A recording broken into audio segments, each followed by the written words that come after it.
It looks like with the Six of Wands right in here, okay, nakakuha tayo rito na parang meron ditong gusto na manalo, no? Victory on this type of situation. No? Sino ba namang hindi, 'di ba?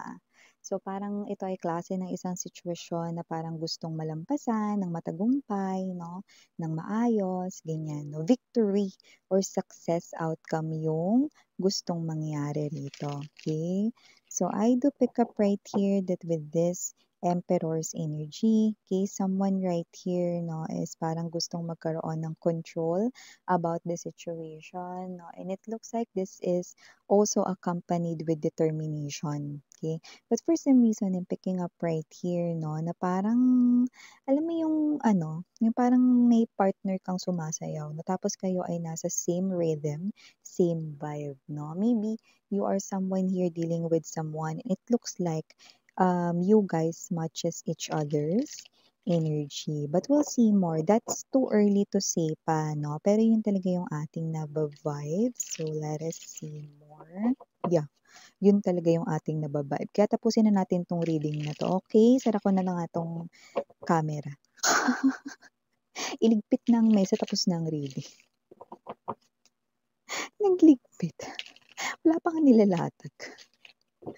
Okay, let us see.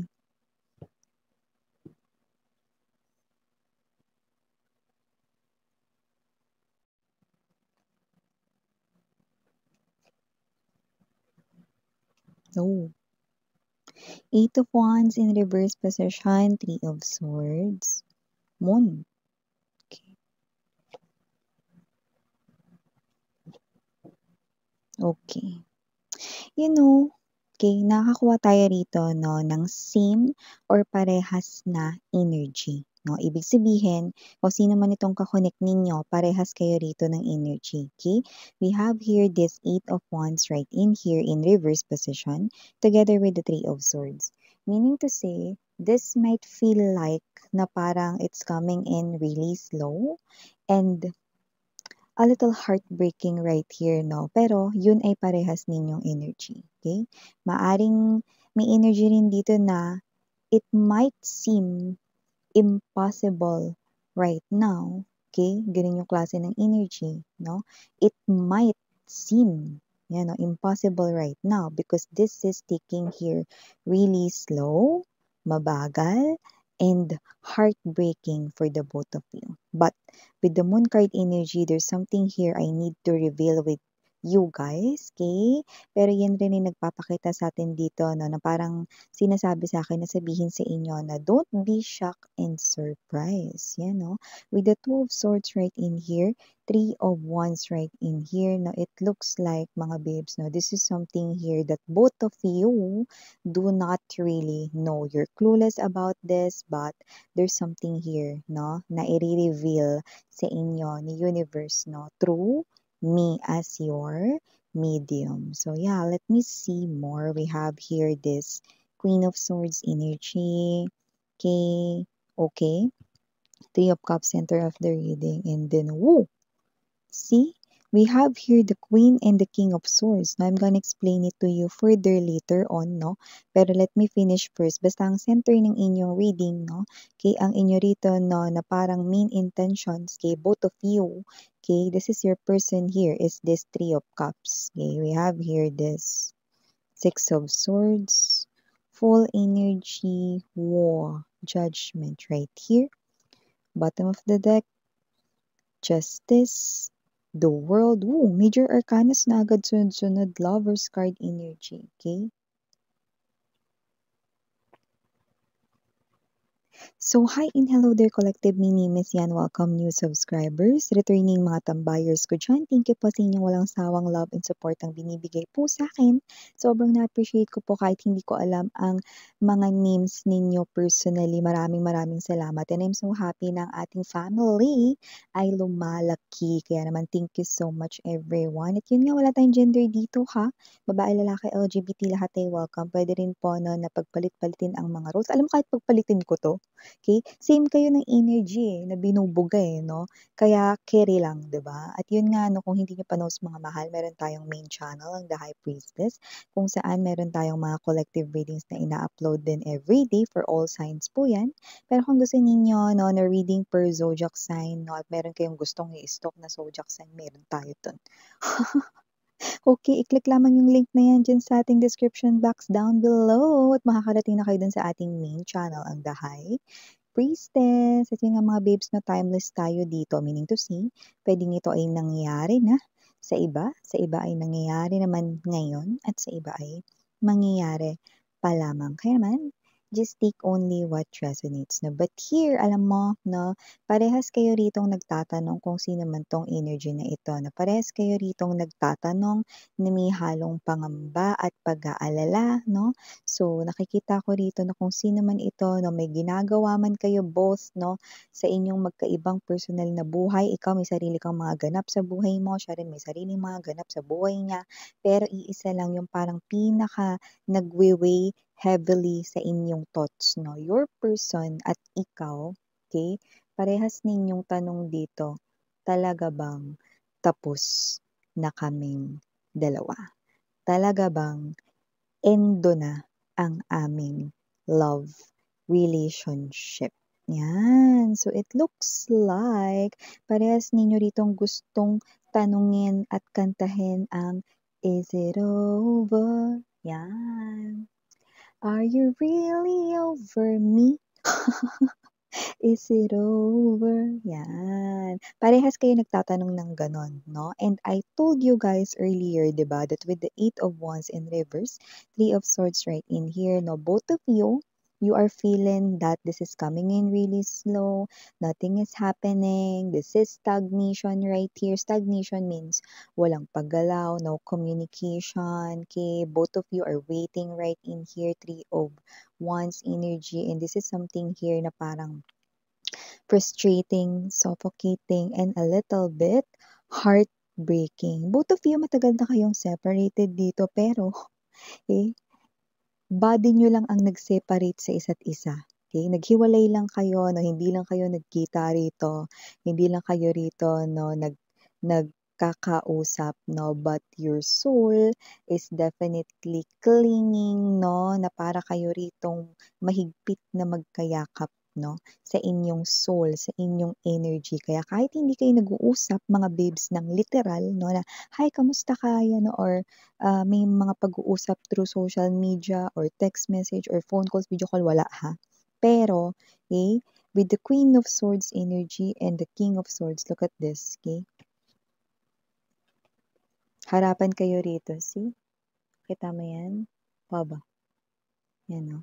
So, nakita natin dito that with the Queen of Swords energy, King of Swords right in here, okay, I'm seeing that both of you are still wanting, no, na hindi lang mag-usap, kundi talaga rito, no, na magkaayos at magkabalikan. But with this Two of Swords energy, marami pa rin kayong gustong i-consider kasi may mga dahilan din kung bakit din kasi kayo nag-end up ng separation. You know, you have a lot of specific reasons, no, bakit nag-end ang inyong connection, no? So that is also part of ng inyong iniisip, no? Ng inyong thinking right in here. But both of you, this is something here na parang okay lang, pwede naman namin yung pag-usapan. Okay lang kasi yan naman ay pwede namin nagawa ng solusyon. Kaso nga, pag ba kinontak ko siya or kapag ba siya ay kinausap ko, nakipag-communicate ako sa kanya, siya kaya ay sasagot or didedmahin niya ba ako or ako ba rito ay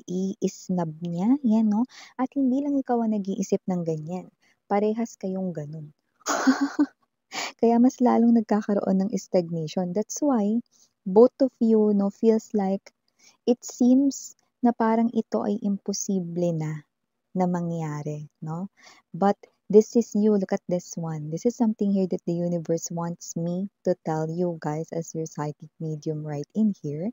Okay? Six of Swords, full energy, no? Nakita natin dito, no? That this is you because you want here to be reunited, not just, okay, sa inyo rito, no? Na pagsasama muli, no? Like, literal, no? Na na pagsasama muli rito 'no. Nakikita natin dito that both of you will definitely try 'no, na mangyayari na kayong dalawa rito ay magtatagpo 'no. Judgment is a strong energy and sabi ko nga sa inyo kung lagi kayong tambay dito 'no, 'pag nagdidikit 'tong judgment na 'to tsaka 'tong justice na 'to 'no, isa itong very, very strong na indication 'no, na itong pangyayari na 'to 'no, ay talagang gagawin ni universe 'no. Itong pangyayari na 'to 'no, both are major arcanas kaya kung ano yung sunod kong babanggitin 'no, ito ay talagang mangyayari. Look at this one, okay? Pasalubong kayo rito 'no. Six of Swords right in here, Full card right in here, okay? As one of you tries to move on because you feel like this is something here seems impossible na, no? Okay?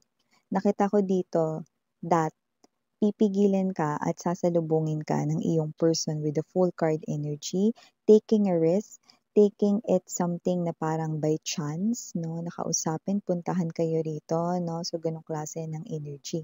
But, kahit wala yun, you know, kasi we have here very strong message. Kahit wala yun, with the judgment energy and the justice card right in here, no? And sunod-sunod na major arcanas dito, no?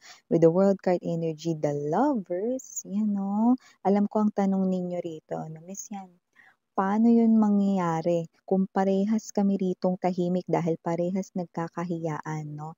Tapos kung sino pa rito yung may kasalanan, yun yung mas lalong nahihiya, 'di ba? So yung nagkaroon dito ng parang pinakamaraming faults, mistakes, no? Kung wala mang bilangan dito or whatever, basta kung sino yung parang nagkaroon rito, no?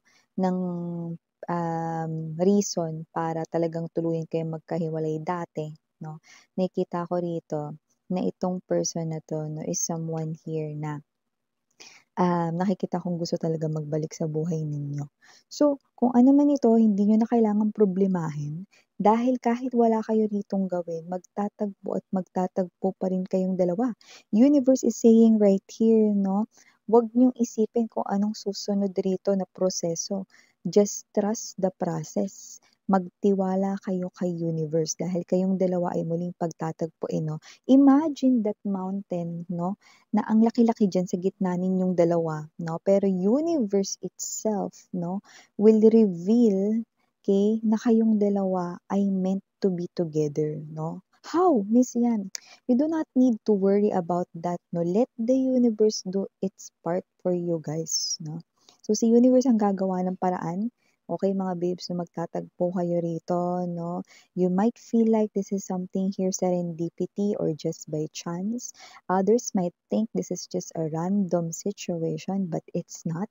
Universe, no, ay gumagawa ng action dito, no? So, if you feel like this is over, I'm telling you, huwag kayong magulat, no? Don't be shocked and surprised because you are about here, no, to come together again with your lover. Yeah, you're meant to be together. This is what you're hoping and praying for, both of you.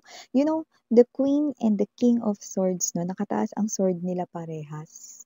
Ibig sabihin, parehas kayo ritong gumawa ng desisyon na talagang kinat ninyo ang isa't isa, nag-agree kayo sa separation kahit meron diyang isa sa inyo labag yan sa kalooban ninyo because merong naging dahilan, merong nagawa ritong pagkakamala, mistakes, faults, no, and whatever. Nakita ko dito, no, na kahit nagkaroon kayo ng separation dito, no, anong magagawa natin kung kayo talaga ang itinadhana and bakit kahit na sobrang tagal na nun at bakit kahit nangyari yung bagay na yon, bakit mahal nyo pa rin ang isa't isa at bakit ito magbabalik kayo sa isa't isa. Simple lang because the universe right here wants you to know that the big revelation is that you are each other's significant half. Okay? At hindi makakaproseso yung isa ng maayos no sa kanyang pagbuhay in this lifetime period without yung isa. So, you are each other's better half. Yun, no? So, yeah. Wow. We're gonna get another message right here for you guys. Pero ang galing nun 'no, grabe. Kasi nga parang ito yung klase 'no, na parang hindi mo ine-expect, like parehas ninyong tinatanong sa isa't isa, meron pa ba na parang chance na maging kayo ulit or parang meron pa bang pagkakataon na itong inyong pagmamahalan, eh, madugtungan 'no, yung akala niyo tapos na, hindi pa pala. So let us see from this deck. Added message for you guys. Tell me more, Archangel Michael, angel guides.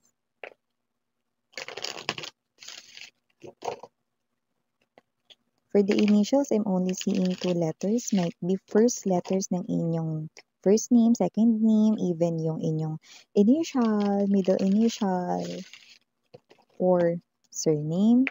We have the letter A and the letter L. Okay.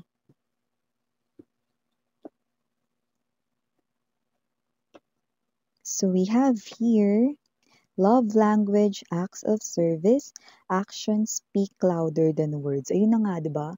Wala kayong pag-uusap dito pero tingnan mo mga babes 'no. Kung papansin mo ito ay, shoes 'no, for skating 'no, skating shoes 'no. And it looks like galing kayo dun sa energy that naging cold kayo sa isa't isa na pero tingnan mo naman 'yan, magra-rush siya. 'Di ba yung andar mo sa snow 'no, kahit marunong ka o hindi ka marunong mag-skating, aandar ka ng mabilis.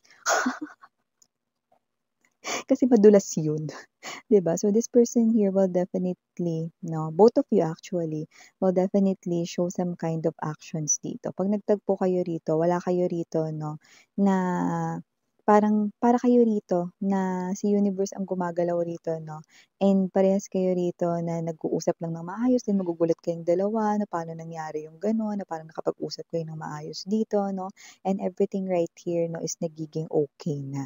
So we have here this perfect match. Told you guys 'no, you complete each other in the most harmonious way. So dun pa lang sinabi ko na sa inyo, hindi makakapag-operate yung isa kung wala yung isa because you are each other's better half. And for the bottom of the deck, we have here, you are worthy.